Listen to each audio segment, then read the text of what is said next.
Often, we are consumed with information about health issues such as obesity and heart disease, but not nearly as much attention is given to the struggles we have with sleep. Insomnia, a health issue plaguing 95% of all Americans in one point of their lives. Outside of the difficulties of sleeping, insomniacs state problems such as an extreme drop in quality of life, poor concentration and motivation, and even increased aggression. At times, the waning productivity or missing work entirely has cost people their livelihoods. So what exactly is insomnia? Insomnia is difficulty with initiating sleep, maintaining sleep, or waking up too early resulting in poor daytime function. And there are two types: short-term insomnia, which usually lasts about a month and related to temporal stressors such as losing your job, death of a loved one, or divorce. Then there's chronic insomnia, which lasts for more than a month and occurring at least 3 nights per week. It should be noted that insomnia is not the same as circadian rhythm disorders, where you sleep at irregular times but still sleep enough, such as people working the night shift or suffering from jet lag. Along with a dip in quality of life, insomnia can lead to very serious issues such as depression, alcohol and drug dependence, and even suicide. One study even found that insomniacs are 34 times more likely to develop new psychiatric disorders, and the increase of alcohol and drug use can ultimately worsen the level of your insomnia. So what can you do about it? The first thing you can do is create a sleep history log. Track all the information of your sleep, such as the time you went to bed, fell asleep, and woke up. You should also track activities such as naps and stressful events. After 1 to 2 weeks, evaluate your log and find any patterns that might affect your sleep. Eliminating negative patterns can improve your insomnia and might even fix it entirely. One of the most effective non-pharmacological methods is cognitive behavior therapy. Studies show that about 80% of people using CBT improve sleep efficiency for up to 24 months, something that medication alone has not been able to replicate. If you are suffering from short-term insomnia, medication might work, but for long-term problems, CBT might be your best bet. CBT incorporates multiple strategies. One is improving sleep hygiene.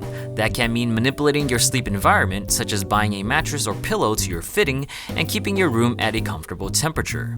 You can also restrict stimulants after lunch, such as caffeinated beverages. In the evening, avoid alcohol, since although it can help you fall asleep quicker, it negatively suppresses REM sleep. And avoid smoking due to the stimulant effects of nicotine. Improving sleep hygiene can also mean adding in more exercises, which can improve sleep quality. Maintaining a regular sleep schedule can help regulate your circadian rhythm and make sure you avoid taking long naps. Also, resolve any stressful thoughts before going to bed that might keep you up at night. And don't eat too much 2 hours before bed to avoid late night heartburn, and don't drink too much water so you don't have to get up and urinate. Outside of sleep hygiene, you can control different stimuli. Keep the room dark to avoid sleep disruptive effects caused by bright screens. That means no more TV in the bedroom, no late night gaming sessions, and no checking Facebook right before bedtime. Use the bed only for sexy time and sleep. If you can't fall asleep after 20 minutes, get out of bed until you feel tired again and repeat if necessary.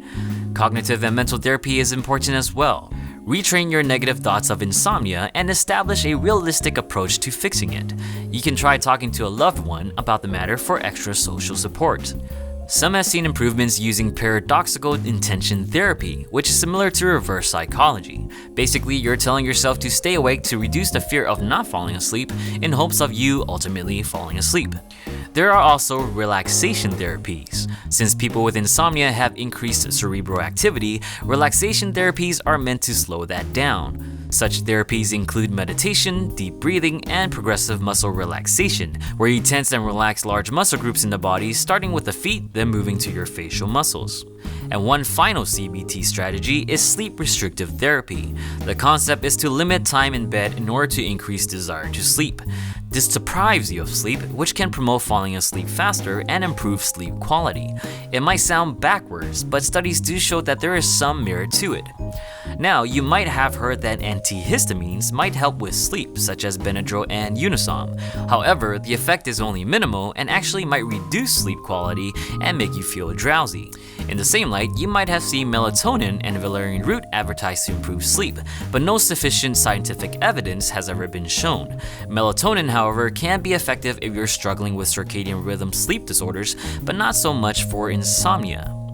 So, with these strategies, hopefully you can improve your sleep as soon as possible. Sleep better today so you don't have to let your dreams just be dreams. Thanks for watching.